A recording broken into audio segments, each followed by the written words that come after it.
up is, like I said, you got a couple of new guys. Second time up, that's pretty amazing. And he had the sense of irony to ask if there was anyone here in the room from Nigeria. So apparently, much like Pete, he's never been to Fort Collins before, because you are unofficially the whitest community on the planet. So we put the caulk in Caucasian. So,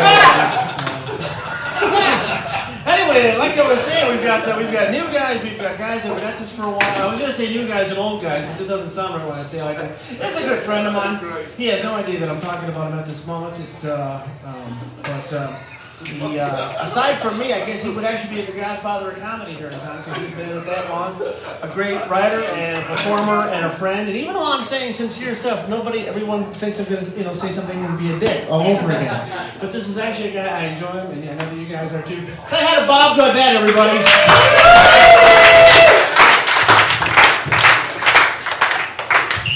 Thank you, I appreciate that.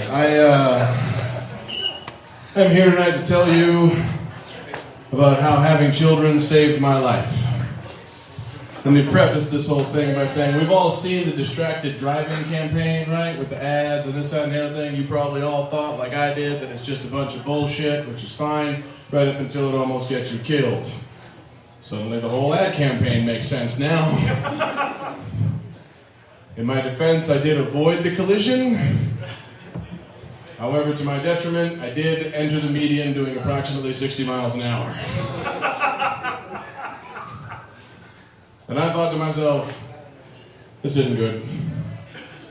And then I started going sideways, and I thought to myself, this is slightly less good than it was a minute ago.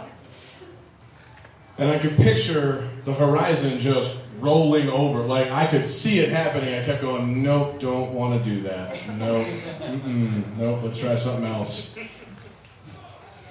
And I realized that in what could have been the last several moments on this earth for me, I did not turn to my Savior, Jesus Christ. I did not lament missed opportunities to tell loved ones that I cared about them. I didn't even really regret not accepting one of the 14 billion invitations to play Candy Crush. What happened, see, right about now, you're probably wondering, what the hell does all this have to do with your kids?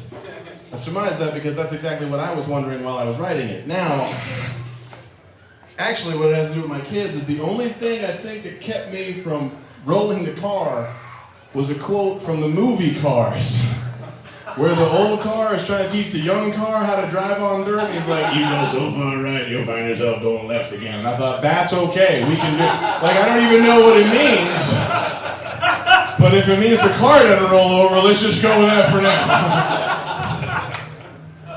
I'm pretty sure that Father Angelo DePry, my parish priest from the time I was born until I was about 14 years old, was spinning in his grave that the only thing I could come up with at the moment of my own demise was the Book of Pixar. Couldn't even muster a yay, though I slide through the median of the shadow of death.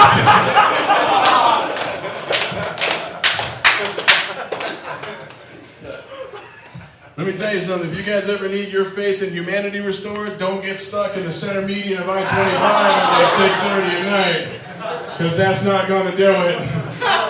Don't get me wrong, every goddamn one of them will make eye contact with you. It's like, wow, that's weird. Jesus, look at that. That's weird. Yeah, I know it's weird. I'm over here. I want to be one of you again.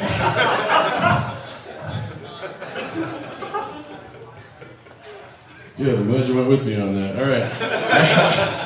I have one more driving story for you, and then we get out of your collective faces. I was driving the other night, and sometimes things happen and you can amuse yourself for a long time on a road trip with really little effort, all right? I was driving along, and somebody zipped up behind me, bright pair of headlights, and I thought to myself, dude, this is really as fast as I get at this point in the evening, so you're probably going to want to just bring it around. And he did, and as he went by, I looked over, and I noticed that he was driving a Jeep Rubicon, which is kind of a cool name. And then as he passed in front of me and the headlights caught it, I realized that he had it painted fuchsia. Don't do it now because it's distracting, but like Monday, when you're having a bad day and you don't feel that your job means all that much, sit in your cubicle for a second and just say this phrase out loud. Fuchsia Rubicon. Right, see?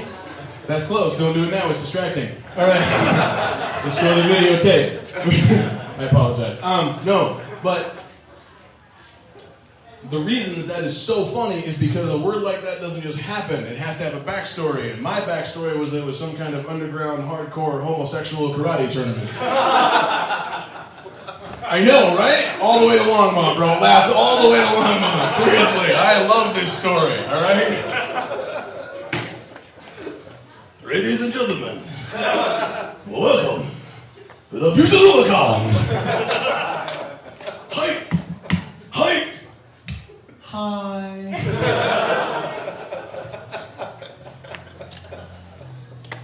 It's amazing, right? The future Ruba contestants. We like to call them because it's much more fun to say. Have a 3-phase competition ahead of them, folks. They have to beat the bejesus out of their opponent in the diamond because no self-respecting queen would be caught dead fighting inside of a stop sign. That's an octagon for you ignorant bitches. After the physical confrontation, he has to style his hair into submission. Then he has to find the fastest route to his apartment and rearrange his living room. That one's judged on time and taste. So far, the star of this year's competition is Bruce, representing the Striking Serpents Dojo Salon and Day Spa. All right, you guys have been a whole lot of fun. Thanks so much for playing along and enjoy the rest of the show.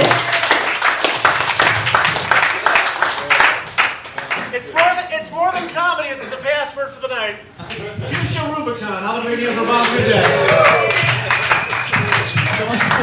The long-lost partner of Shaka Khan, Fuchsia Rubicon, right there, ladies and gentlemen. Hey, I was going to ask you, Friday night and the big food things going on here in town. Did you guys go out to dinner? Food. Yeah, dinner, Friday, eating out, dinner. Not yet. Not yet? Oh, you're the late night crowd. Cool. I saw an ad on TV, just made me laugh. The Golden Corral has lobster tails. $7.99, and they've got lobster. Does that really? It just doesn't really sound like a good idea, does it? It's kind of like the wedding registry at Walmart, I think. But anyway, so.